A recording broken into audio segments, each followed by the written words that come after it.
오늘 예수님이 만난 사람들 네 번째 시간, 한 나병 환자의 감사라는 제목으로 우리 하나님의 말씀 전하도록 하겠습니다.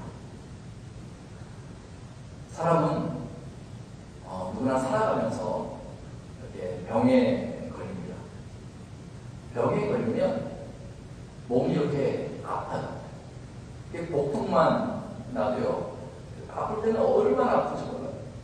이 감기만 걸려도요, 열이 높아지면 오한이 오고 너무너무 힘이 들어요.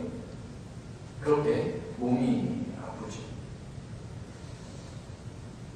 그런데 이 병이, 이게 첫 번째 고통이었는데, 이 병이 이제 길어지면 그냥 몸만 아픈 것뿐만 아니라 2차 고통이 있어요.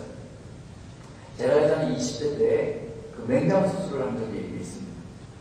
그래서 처음에는 맹장이 이게 문제가 생기니까 배가 너무 아파가지고 그렇게 병원을 갔거든요. 근데 병원에서 이제 수술하고 누워있는데, 글쎄 저보고 일주일 동안 금식을 하라는 거예요. 그래가지고 침대에 이렇게 누워있는데, 수술 끝나고 누워있는데, 이 금식을 하라는 소리를 들어서 그런지 배가 너무 고픈 거예요. 그리고 머릿속에 온통, 내가 그때 맛있게 먹었던 김치, 그때 맛있게 먹었던 피자, 이게 너무 먹고 싶은 거예요. 그런데 먹으면 되나요? 안 되잖아요. 이게 2차 고통이에요. 몸이 아프면 그냥 몸이 아픈 그것으로 끝나는 것이 아니라, 이 아픔이 길어지면요, 내가 즐겨서 하던 것을 하지 못하게 되는 거예요.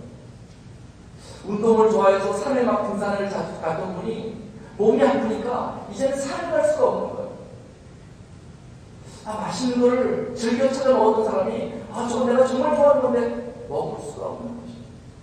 아주 열정적이어서 무엇이든지 정말 열의를 다했던 분들이, 성취욕이 있었던 분들이 이제는 열심히 건강합니다. 스트레스 받아요. 이게 2차 고통입니다. 내가 할 수 있는 것, 해왔던 것, 좋아했던 것을 포기해야 되는 것이죠. 그런데 이게요, 그냥 조금 병이 길어지는 것, 이 단계를 넘어서 마치 이 코로나 바이러스처럼 전염성이 있는 병이면 이 3차 고통이 시작되는 거예요. 이 3차 고통은 뭐겠어요? 사람들을 만나지 못하는 거예요. 혼자 격리되는 거죠. 참, 사람이 인생을 살면서 겪는 고통 중에 하나가요, 사람을 만나지 못해요. 아무하고도 말할 수 있는 기회가 없구나. 외롭고, 쓸쓸하고, 고독하고, 나의 삶을 즐겨버리고, 이거 아니겠어요? 그런데 좀 전염병이 퍼져나가면 어쩔 수 없이 그 사람을 격리시킬 수밖에 없는 것이죠. 그러면 가족도 만날 수가 없습니다. 나랑 가장 친했던 친구도 만날 수가 없습니다. 그게 너무 괴로운 거예요. 제가 여기 오기 전에 그 양로병원을 제가 이제 섬겼었는데, 거기 와서 이제 코로나 바이러스 전에 이렇게 방문을 했을 때 어느 그 양로 호텔이었어요. 근데 그 호텔은요, 굉장히 활기차거든요. 그래서 거기 계신 할머니, 할아버지들이 서로 인사하고, 이렇게 카운셀링 제가 하고 있으면 지나가다가, 나 이 친구라고 하면서 손도 흔들고, 사람들 얼굴에 웃음이 띄어져 있었어요. 근데 코로나 바이러스가 시작되고 3개월이 지난 다음에, 그 다음에 제가 거기를 방문하게 됐어요. 근데 문을 열고 들어가는 그 순간부터 정적이 흐르는 거예요. 그래서 방에 딱 들어갔는데 얼굴들이 다 어두워져 있어요. 낙심되어져 있어요. 그래서 가까이 가서 어떻게 지내시냐고 물어봤더니 이 방에서 3개월 동안 나가지 못했다는 거예요. 가족도 오지 못하고, 옆에 방 있는 할머니, 할아버지도 만나지 못하고, 사는 기쁨이 하나도 없고, 이게 3차부터 아니었어요. 오늘 본문에 이 나병 환자들이 나옵니다. 이 나병은요, 이 감균이라는 게 이제 몸에 들어가서 몸에 어떤 이 감각을 잃어버리는 거예요. 감각을 잃어버리고, 그리고 어느 시점이 되면 이런 손가락이나 이런 코로나들이 뚝뚝 떨어져 나가는 병이라고 그래요. 이 병은 지금처럼 전염이 빨리 되지 않지만 가족끼리처럼 오래 같이 있으면 이렇게 전염될 수 있는 그런 병이라고 해요. 하지만 1870년대쯤에 약이 개발되어서 지금은 그 약을 먹으면 완치가 된다고 합니다. 그런데 오랜 인류 역사 속에 이 나병의 원인을 알지 못했기 때문에 이게 보기에 코가 떨어지고 손이 떨어져 나가고 문드러지고 하면 너무 보기가 무섭잖아요. 그래서 사람들은 이 병을 가지고 저주받은 병이다 이렇게 생각을 했어요. 예전에 한국에도요 소록도라는 그 섬에 이 나병 환자들을 모아놨었다고 그래요. 그래서 나병 환자들은 사람들과 같이 어울리지 못하고 고립되어서 살아갈 수밖에 없었던 것이죠. 몸도 아픈데 이 치료약이 없어서 격리되고 사람들을 만날 때 너무나 힘이 드는 것이죠. 병과 고립 이 두 가지의 쓰라림을 안고 평생을 그렇게 살아야 했던 사람들이 오늘 본문에 나오는 나병 환자들입니다. 이 나병 환자들이 한 곳에 이렇게 모여 사는데 예전에 유대인들과 사마리아가 이렇게 떨어져 있었고요. 이 유대인들은 이 사마리아 사람들을 굉장히 멸시했었습니다. 그래서 어울리지도 않았어요. 그런데요, 이 나병 환자들끼리는 같이 모여 살아요. 유대인으로부터 쫓겨나서 격리된 그 사람들과 이 사마리아에서 쫓겨나서 격리된 사람들이 나병 환자입니다. 세상에서 버림받았으니까 그 사람들끼리는 한 마을에 모여 살고 있었던 것입니다. 그러던 어느 날 그 나병 환자들이 그렇게 매일매일 살아가면서 언제 또 난 죽을지 모르는 그렇게 생각을 하면서 이렇게 살아가고 있다가 예수님에 대한 소문을 들었던 것 같습니다. 예수님이 병자를 낫게 하라. 그런데 사실요, 이 나병 환자들은 그 예수님한테 다가갈 수조차 없었어요. 이 나병 환자들은 법적으로 사람들에게 가까이 가는 것이 허락되지 않았기 때문이죠.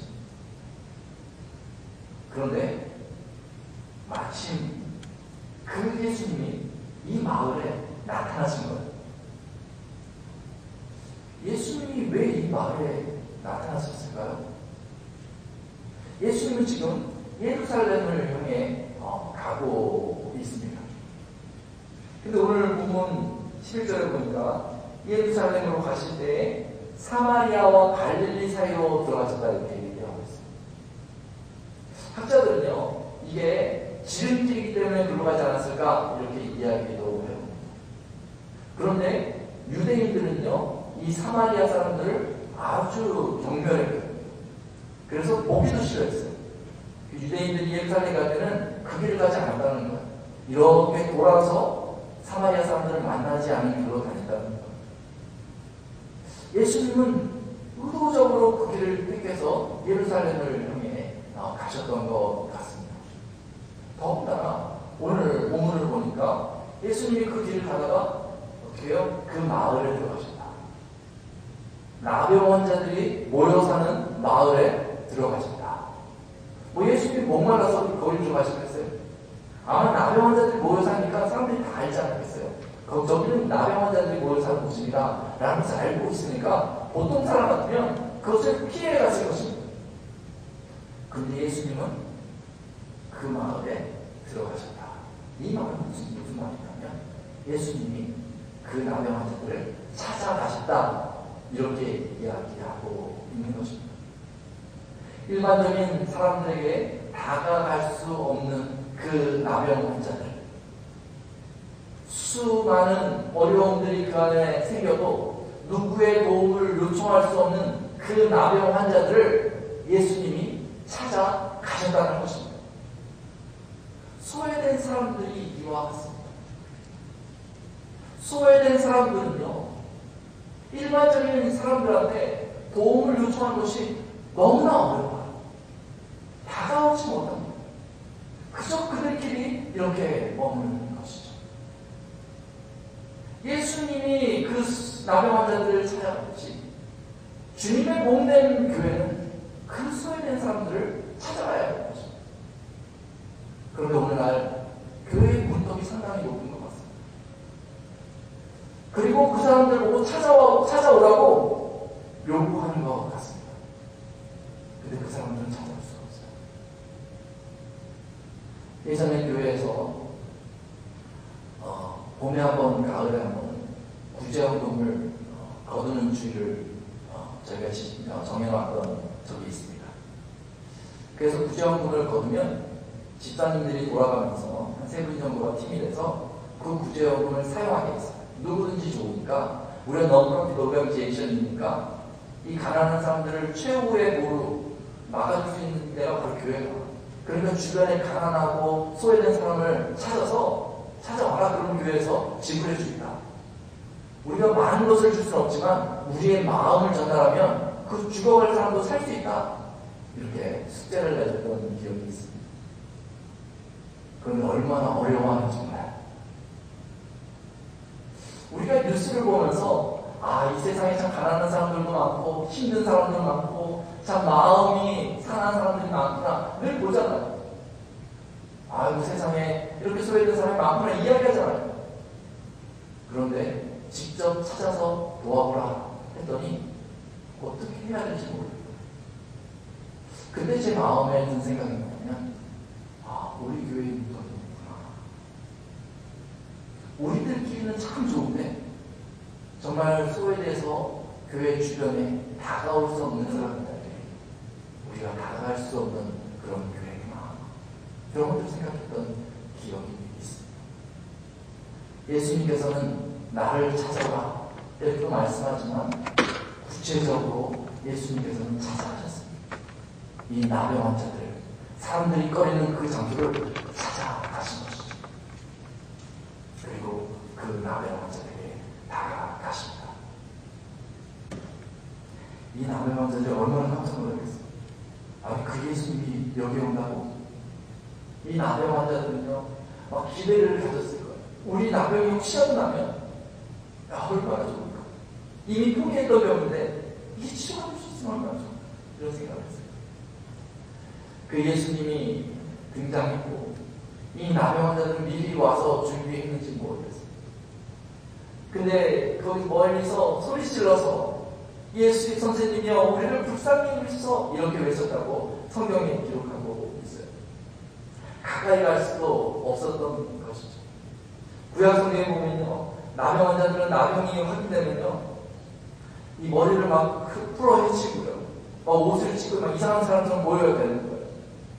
그러면서 스스로 이야기하기를 부정하다 이렇게 스스로 외쳤어요. 이 나병 환자들은 법적으로 사람들에게 가까이 갈 수 없기 때문에 예수님을 만나서 다가갈 수조차 없는 거예요. 그저 멀리서 나 나병 환자인데 나를 불쌍히 좀 여겨주소서 외칠 수밖에 없었던 것이죠. 이게 뭐 10핏인지 20핏인지 모르겠지만 아마 우리 6핏 이 거리보다 훨씬 멀리 떨어져서 그렇게 예수님을 향해서 외쳤었던 것 같습니다.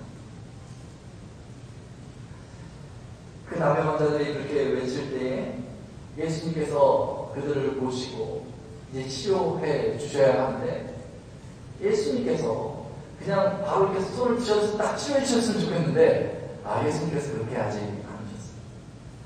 오늘 본문에 보니까 이렇게 얘기하고 있습니다.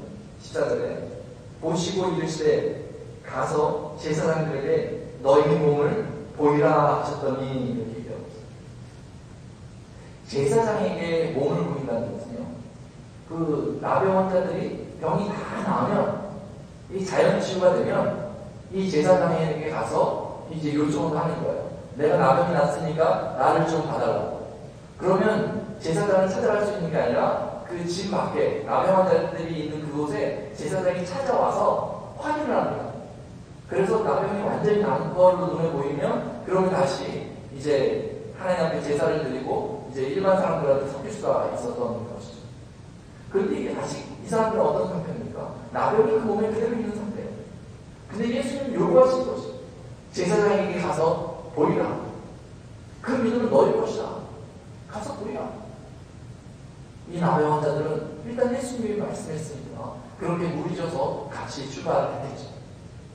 그렇게 가고 있는데 참 신기한 일이 벌어진 것입니다. 제사장을 만나기 전에 이렇게 같이 걸어가고 있는데 자기는 잘 못 느꼈을지 모르겠어요. 근데 옆에서 같이 보던 그 다른 남의 환자 동료들이 보면서 너 피부가 좀 좋아지는 것 같아 뭐 이런 얘기 하지 않았겠어요. 그리고 그 얘기 듣고 보니까 손에 감각이 없어졌는데 감각이 사라지는 것 같고 말이죠. 제사장에게 가는 도중에 이 나병이 다 치유된 것입니다. 나병 환자들이 얼마나 기뻤을까요? 처음에는 이 상태로 제사장한테 가면 안 되는데 이렇게 출발했을 거예요. 그런데 이 가다가 몸이 나니까 발걸음이 빠르지 않았어요. 야, 빨리 내 몸을 보여주고 나도 이 나병에서부터 자유를 얻어야 되겠다. 뭐 이런 마음이 있지 않겠어요?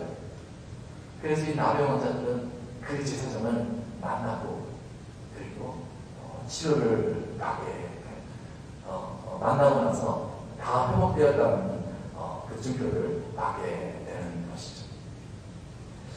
오늘 본문의 내용이 여기서 끝날 수가 있습니다. 예수님께서 나병 환자들을 만나셨고 그리고 예수님께서 치료해 주셨다. 이렇게 본문이 끝날 수 있습니다. 근데 오늘 본문은 여기서 끝나지 않고 그 뒤로 이어지고 있습니다. 사실은요, 이 앞에 있는 사건보다는 이 뒤에 있는 일에 더 주목하고 있는 것이 오늘 본문이라고 할 수 있습니다. 이 10명의 나병 환자가 이제 질병이 다 낫게 됐는데 오늘 성경에 보니까 그 10명 중에 한 사람이 예수님한테 돌아오면서 그 이후의 사건이 전개됩니다. 본문의 15절과 16절 말씀 보면 이렇게 이야기하고 있습니다.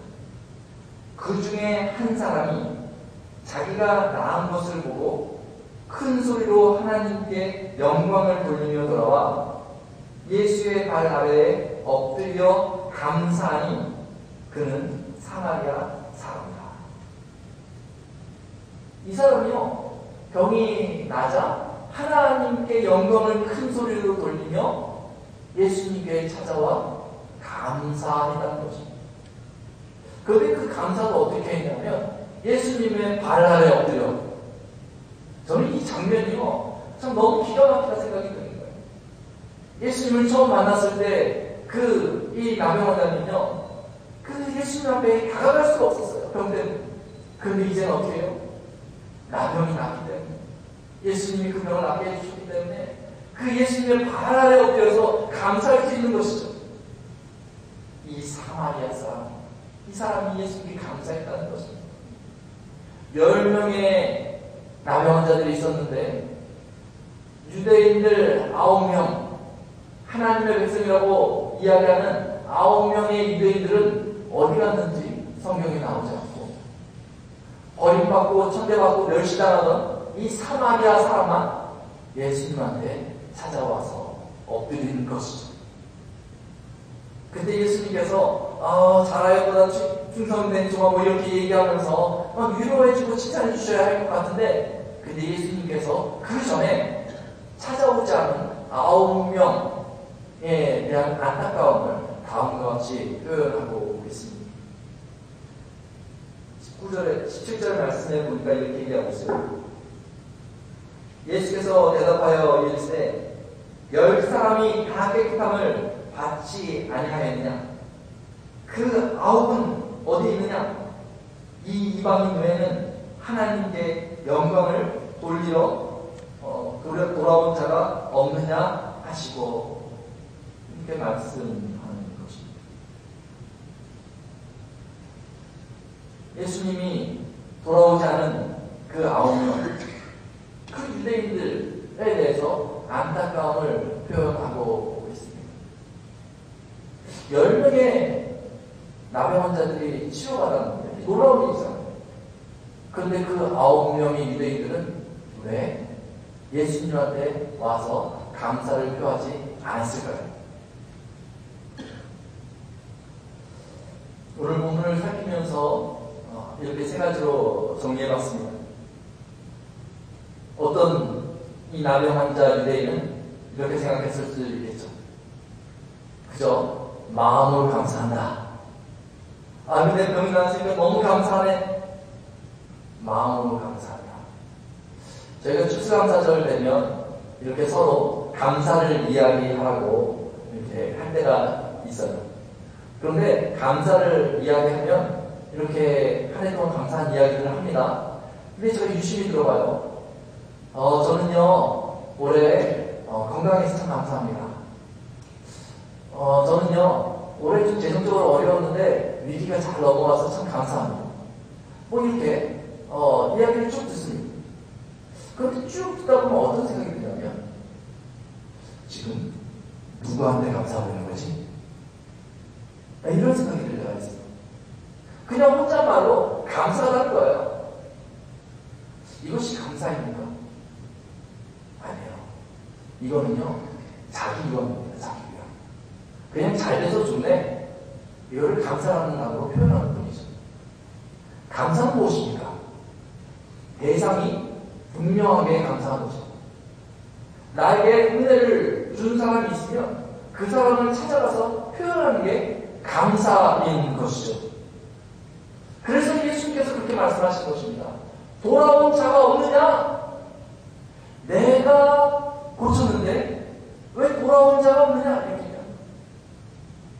속으로 감사하는 것인가 표현해야 하는 것입니다. 우리가 추수감사 주일 예배를 하나님 앞에 드리고 있지 않습니까? 그냥 머릿속으로 나 올해 뭐 잘 돼서 그냥 좋아 감사해. 이것은 자기 위험입니다. 하나님께 표현해야 되는 것입니다. 예를 들어서 정말 시간을 정해놓고 무릎을 꿇고 하나님께 정말 너무 감사합니다. 이렇게 입으로 고백을 하든지, 아니면 그 감사한 마음을 하나님 앞에 예물로 드리든지, 아니면 그 감사한 마음을 하나님께서 사랑하시는 그 이웃을 나도 섬기겠습니다 하면서 이웃 사랑을 실천해 보든지 감사를 표현해야 되는 거죠. 그렇지 않으면 우리도 돌아오지 않은 그 9명의 유대인 같이 그리스도인임에도 감사를 잃어버리고 살 수 있게 되는 것이죠. 이 유대인들 9명은 왜 감사를 표하러 오지 않았을까요? 아마 이런 사람도 있었을 수도 있습니다. 내가 병이 났으니까 그동안 보고 싶었던 그 가족이 너무 빨리 보고 싶은 거예요. 그래서 가족한테 먼저 가고, 또 내가 전에 해왔던 무슨 일이 있는데 그걸 마무리하고 싶은 생각이 드는 거예요. 그래서 일 처리를 먼저 하고 그리고 감사해야지 라고 생각했을 수도 있어요. 우선순위의 문제입니다. 은혜를 모르는 것은 바로 이 감사의 우선순위가 밀렸을 때 은혜를 모른다 하는 것입니다. 은혜를 던지면 바로 그 감사를 표현해야 되는 것입니다. 그런데 감사가 밀려나는 거예요. 나중에 언젠가는 감사해요. 예수님의 음성을 들어보십시오. 그 아홉은 어디 있느냐? 이렇게 말씀하십니다. 지금이 감사해야 될 타임인데 그 아홉은 어디 있느냐? 우선순위가 다 밀리면요 나중에 와서 그때 참 감사했습니다 말할 곳이 후회가 없습니다. 감사는 바로 가능한 거예요. 은혜를 주는 것은요 이 사람을 너무 사랑하기 때문에 내가 베푸는 것이잖아요. 그러면 그것을 받은 사람이 바로 감사하면 더 주고 싶은 거예요. 이게 교제가 깊어져 가는 것입니다. 서로 반응하는 것이잖아요. 그런데 그 반응이 끊어져 버리면 나중에 와서 감사해도 소용이 없는 것이죠. 그 아무는 어디 있느냐? 지금 이 타이밍에 어디가 있느냐? 여기 있어야 되는데 어디가 있느냐? 라고 주께서 말씀하신 것 같습니다. 세 번째로 이 유대인들이 왜 예수님께 감사를 표하지 않았을까요? 아마 대다수의 사람들이 감사 표하러 가지 않았기 때문에 나도 그랬습니다. 이렇게 말할 수 있겠습니다. 10명 중에 9명이 그냥 흩어졌으니까 나도 분위기상 그냥 흩어져도 되나 보다 하고 다수를 따라가다 이렇게 생각해 볼 수도 있겠습니다. 그러나 여러분, 예수님이 은혜를 베푸시는 것은요 그냥 단체로 베푸시는 것이 아닙니다. 10명의 문둥병자에게 능력을 나타내실 때는 이 10명의 한 사람 한 사람을 주목하고 인격적으로 바라보시는 것이 바로 예수님이라는 것입니다. 다 같이 나음을 받았고 다 같이 흩어졌으니 나도 그냥 흩어졌다. 그래서 감사하지 않았다. 이것은 변명이 될 수 없는 것이죠. 예수님께서 십자가에서 우리의 죄를 위하여서 돌아가시고 우리에게 구원을 주셨습니다. 이것은요, 교회가 집단으로 받은 것이 아닙니다. 구원받은 사람들이 몰려들었지만 예수님이 주목하고 있는 것은 바로 여러분 한 사람 한 사람이라는 것입니다. 우리는 집단으로 하나님께 감사하기도 하지만 내가 개인적으로 하나님 앞에 서서 감사해야 하는 것입니다. 예수님이 말씀하십니다. 10사람이 다 깨끗함을 받지 않아요. 예수님은 생각에는요, 한 사람 한 사람이 머릿속에 다 들어있는 거예요. 그럼 그 한 사람 한 사람이 다 찾아와야 되잖아요. 내가 그 사람들을 다 만나고 싶다. 어떻게 됐는지 보고 싶다. 이것이 우리 주님의 마음인 것 같습니다. 예수님은 그렇게 감사하지 않은 9명의 유대인들을 책망하시고 그리고 찾아온 이 사마리아인 이 한 사람을 칭찬하십니다. 이 사마리아인에게 다음과 같이 말씀하십니다. 19절을 보니까 이렇게 얘기하고 있습니다. 그에게 이르시되 일어나 가라 내 믿음이 너를 구원하였느니라. 이렇게 주님께서 선포해 주십니다. 예수님은 이 사마리아인의 감사를 믿음으로 받으시는 것입니다. 그리고 그 감사를 가지고 온 이 사마리아인에게 구원을 선포해 주셨습니다. 그리고 그 믿음이 그에게 구원의 역사가 되도록 이제 그곳을 지나서 예수님께서 그 예루살렘의 십자가를 향해서 나아가셨던 것입니다. 우리가 그리스도인으로 범사에 감사하며 살아야 합니다. 제가 교회 정리를 하다가 아주 신기한 것들을 많이 발견했어요. 보물찾기 같이 정말 여러 가지 것들이 있더라고요. 그런데 이렇게 2층을 정리하다가 한쪽 구석에 막 물건들이 쌓여져 있는 틈 사이에 다음과 같은 십자가를 이렇게 보게 됐습니다. 이 십자가를 딱 보면서 이거 언제 우리 학생들 수련회나 아니면 성경학교 때 이렇게 사용했던 십자가 아니었을까 뭐 이런 추측을 했습니다. 그러나 이제 이것이 쓸모가 없으니까 그냥 한쪽에 쌓아놨던 것이죠. 그래서 어떤 내용들이 저기 스티커가 붙어 있어가지고 어떤 내용들이 있을까 하고 이렇게 봤어요. 그랬더니 거기 보니까 Thank you for giving our sins by dying on the cross 이렇게 적혀있더라고요. 우리 학생들에게 구원이 무엇인지 감사가 무엇인지 가르쳐주고 그리고 그 고백 가운데 아마 저 십자가에 붙이게 했던 것 같습니다. 그러나 저 십자가는 창고 한 구석에 덮어져 있었고 저 감사의 내용은 덮어져 있었던 것이죠. 혹시 그리스도인으로 살아가면서 이 감사를 저 십자가에 덮어져 있었던 모습까지 이전에는 감사했었는데 그 마음의 창고에 덮어놓고 계신 분 있지 않습니까? 이제는 그 마음을 주업하시기 바랍니다. 감사할 때 하나님께서 여러분들을 통하여 영광 받으시고 또 그 감사를 믿음으로 여기시고 구원의 감격을 누리게 해 주실 것입니다. 우리 같이 기도하겠습니다.